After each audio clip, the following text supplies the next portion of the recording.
आज के इस वीडियो में हम बात करने वाले हैं मेट्रोनिडाजोल आईवी फ्लूइड के बारे में। दोस्तों आज की इस वीडियो में हम मेट्रोनिडाजोल आईवी फ्लूइड से रिलेटेड ऑल इन्फॉर्मेशन जानने वाले हैं, जिसमें हम जानेंगे कि मेट्रोनिडाजोल को कब लगाया जाता है। इसके अलावा मेट्रोनिडाजोल कौन से पेशेंट को दी जाती है, कौन से पेशेंट को मेट्रोनिडाजोल हम नहीं लगा सकते। इसके अलावा लगाने के बाद कई बार किसी पेशेंट को कौन कौन से साइड इफेक्ट शो हो सकते हैं, वो सारे डिस्कस आज के इस वीडियो में हम जानने वाले हैं। इससे पहले दोस्तों मैं आपको बता दूं कि अगर आपने अभी तक मेरे चैनल को सब्सक्राइब नहीं किया है तो प्लीज कर ले, क्योंकि मैं हमेशा आपके लिए मेडिकल से रिलेटेड इन्फॉर्मेशन लाते रहता हूँ। चलिए शुरू करते हैं आज के हमारे इस वीडियो को।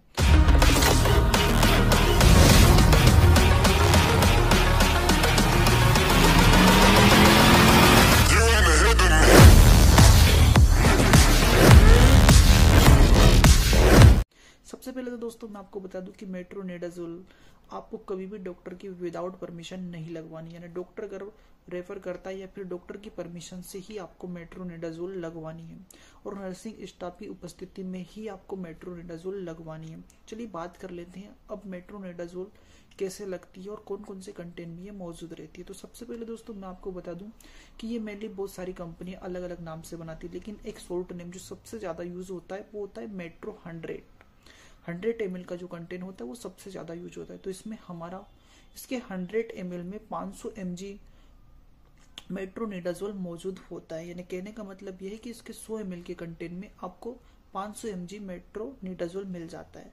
अब बात कर लेते हैं हम कि मेट्रोनिडाजोल क्या है। तो दोस्तों ये एक एंटीबायोटिक ड्रग होती है।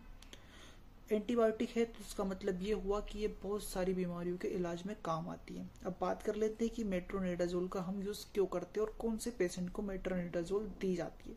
तो सबसे पहले दोस्तों मैं आपको बता दूं कि मेट्रोनिडाजोल इन्फेक्शन यानी बैक्टीरिया से होने वाली प्रॉब्लम्स के लिए सबसे ज्यादा उपयोग की जाती है। अब कौन कौन सी, जैसे कि हमें स्किन रिलेटेड कोई प्रॉब्लम्स है उसके लिए हम मेट्रोनिडाजोल लगा सकते हैं, या फिर हमें मतलब एयर, आई या नॉइस या कोई फेस से रिलेटेड प्रॉब्लम्स है, या फिर हमें कोई वेजाइनल प्रॉब्लम्स है, हार्ट से रिलेटेड कोई डिसऑर्डर है, लार्ज इंटेस्टाइन स्मॉल इंटेस्टाइन से रिलेटेड कोई प्रॉब्लम है, स्टोमच से रिलेटेड कोई प्रॉब्लम्स है।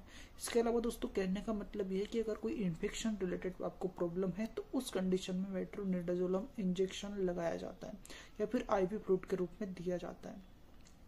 इसके अलावा दोस्तों मैं आपको बता दूं कि मेट्रोनिडाजोल ऐसे पेशेंट को बिल्कुल भी नहीं दी जाती है जिस पेशेंट ने शराब पी रखी हो, यानी जो पेशेंट ड्रिंकिंग यानी कि शराब पीता है, ऐसे पेशेंट को मेट्रोनिडाजोल नहीं लगाई जाती है। मेट्रोनिडाजोल का असर 24 घंटे तक रहता है। मान लो आपको आज मेट्रोनिडाजोल लगाई गई और आपने शाम को शराब पी ली तो उससे कहीं ना कहीं आपको साइड इफेक्ट देखने को मिल जाते हैं। अब बात कर लेते हैं हम मेट्रोनिडाजोल से कौन कौन से साइड इफेक्ट हो सकते हैं। तो सबसे पहले तो दोस्तों मैं आपको बता दूं कि अगर आप शराब नहीं पियोगे तो साइड इफेक्ट होने के चांस बिल्कुल 0 है, लेकिन अगर आपने मेट्रोनिडाजोल लगाने से कुछ देर पहले या कुछ देर बाद यानी अराउंड लगभग 8 से 10 घंटे पहले या लगने के 24 घंटे बाद तक आपने अगर शराब पी ली तो उससे आपको बहुत सारी प्रॉब्लम्स क्रिएट हो सकती है, जैसे कि आपके हाथों मतलब स्क्रीन में बहुत सारी प्रॉब्लम्स आ सकती है, छोटी छोटी पुंसियां हो सकती है, स्किन रेड हो सकती है।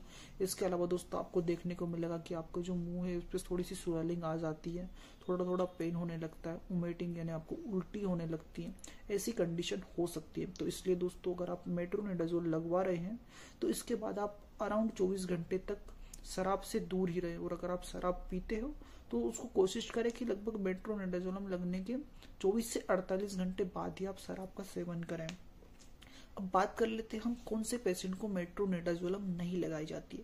तो दोस्तों इस मेट्रोनिडाजोल में एक एंटीबायोटिक ड्रग है जो कि बहुत सारी डिसीज को ट्रीट करने के लिए लगाई जाती है, जिसमें मैंने आपको बताया है कि आपको स्किन से रिलेटेड कोई प्रॉब्लम्स है, स्टोमच से रिलेटेड प्रॉब्लम है, हार्ट रिलेटेड कोई प्रॉब्लम्स है, या फिर आपको कान, नाक या इससे रिलेटेड कोई भी प्रॉब्लम है, यानी बैक्टीरिया से रिलेटेड कोई प्रॉब्लम है, तो उस कंडीशन में आपको मेट्रोनिडाजोल लगाई जाती है।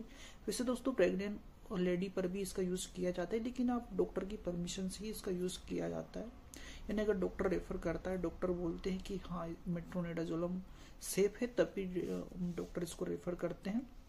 अब बात कर लेते हैं हम कौन से पेशेंट को मेट्रोनिडाजोलम नहीं लगाई जाती। तो दोस्तों जिनको ब्लड से रिलेटेड कोई प्रॉब्लम्स रहती है या फिर सीएनए से रिलेटेड कोई प्रॉब्लम्स है, यानी उसके नर्वस सिस्टम में कोई प्रॉब्लम्स है, तो उस पेशेंट को मेट्रोनिडाजोलम नहीं लगाई जाती है। अब दोस्तों इसके अलावा एक और प्रॉब्लम्स रहती है, बहुत सारे जो पेशेंट होते हैं उनको इस कंटेंट से भी कुछ मतलब साइड इफेक्ट होते हैं। बहुत सी बार देखा गया है कि कुछ पेशेंट जो ऐसे होते हैं जिनको एलर्जी होती है मेट्रोनिडाजोल से, तो उस पेशेंट को भी कभी भी मेट्रोनिडाजोल नहीं लगाई जाती है। और इसके अलावा दोस्तों मैं आपको बता दूं कि कभी भी आप मेट्रोनिडाजोलम सेल्फ यूज ना करें, क्योंकि बहुत सारे ऐसे स्मॉल क्लिनिक खुल गए हैं जिनको कम नॉलेज है और वो मेट्रोनिडाजोलम लगा देते हैं। तो ऐसी जगह आप अगर ट्रीटमेंट करवा रहे हैं तो एक बार अपना मतलब पुराना हिस्ट्री चेक कर ले। और इसके अलावा दोस्तों मैं आपको बता दूं कि कभी भी डॉक्टर की परमिशन के बिना मेट्रोनिडाजोलम नहीं लगवाएं। इसके अलावा दोस्तों अगर आप मेट्रोनिडाजोलम लगवा रहे हैं तो फार्मासिस्ट या नर्सिंग स्टाफ की उपस्थिति में ही आप मेट्रोनिडाजोलम लगवाएं।